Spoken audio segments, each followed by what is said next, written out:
Something I'm often asked about is people will say to me, oh, I have an aunt and uncle, I have a sister or a brother, or I have a cousin, or my husband's cousin or something like that who has MS, and I don't know much about it. I've not really talked to them about it. I'm really scared because they may not want to talk about it. How do I approach things? Now, obviously, every single person is different. Everybody deals with their diagnosis differently. Some people do want to talk about it. Other people don't want to. They just want to forget about it. And also, when you're diagnosed, you can go through different stages yourself. So things like you may first of all be in denial, you may be angry, you may be grieving for, the fact that you may not be able to do things in the same way that you used to be able to do. So for the person who's been diagnosed, it can be quite, you can be in a lot of turmoil, which can sometimes make it difficult for the people around you to know what to do and how to be the right kind of support and provide the right kind of the right kind of support that you might need. So when people say to me, well, I don't know how to approach things, what do I do?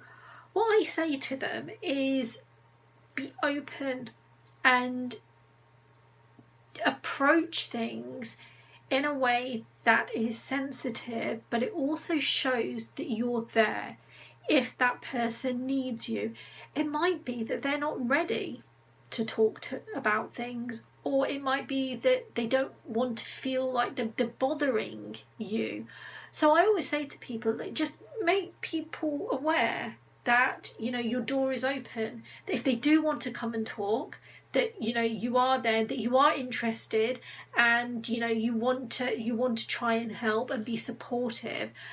And then if they do come to you and say, actually, I would like to chat about things, or you could maybe help in this way, ask them what it is that they might need. Don't make assumptions, because you might think that the way that you might handle a diagnosis, it might be completely different to the way that this person who has the MS or any chronic illness, it might be completely different to the way that they're handling it.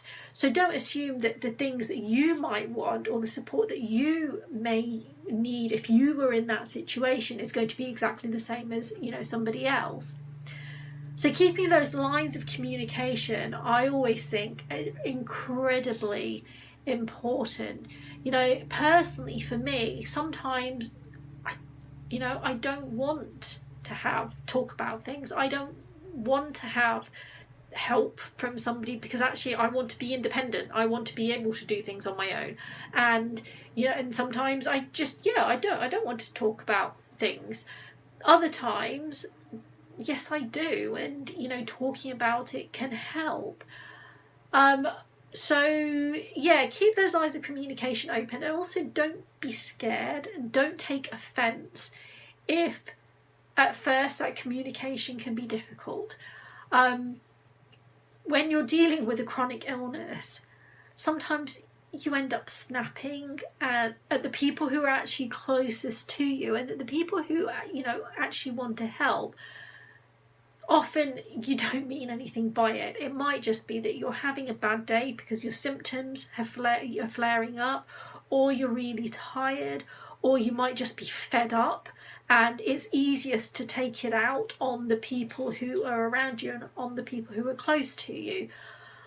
So if you're that person with the condition, then what I always end up doing is, if I end up, for example, snapping at somebody close to me, once I'm calmed down and I realise actually I wasn't, it wasn't their fault. It was actually, I was just, really tired and I took it out on them.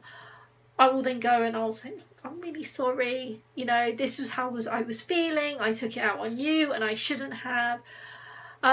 If you're on the receiving end, don't take offence, because like I said, often we don't mean it.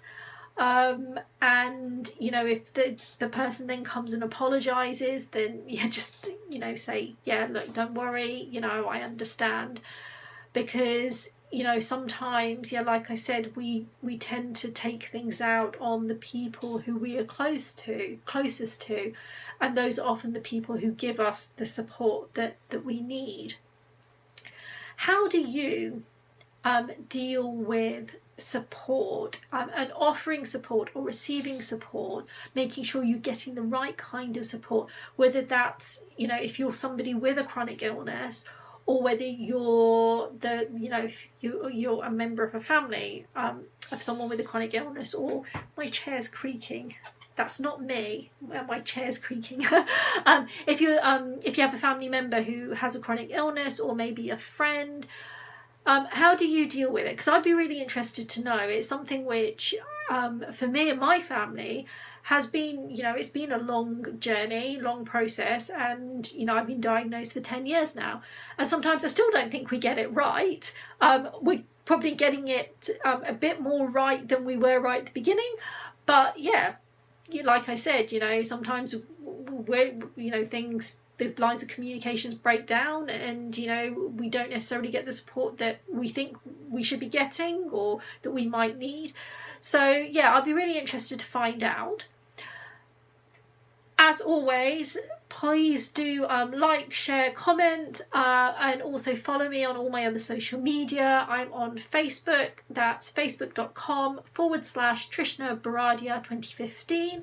I'm on Instagram @Trishna Baradia. I'm on Twitter @Trishna Baradia, and I'm also on YouTube. So if you're watching this on YouTube, please do hit that subscribe button.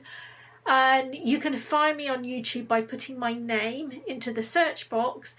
I need more subscribers in order to get a proper URL, a proper website which says, you know, youtube.com/Trishna Baradia or something. At the moment it's something really random and long-winded. So if you are watching this on YouTube, please hit subscribe, because then I will get to the point where I can get a customized URL, and that will make me really happy, and I'll be able to give you the actual address. So yeah, please do comment, and because I'm really interested in this topic, and I'm looking forward to hopefully having some conversations.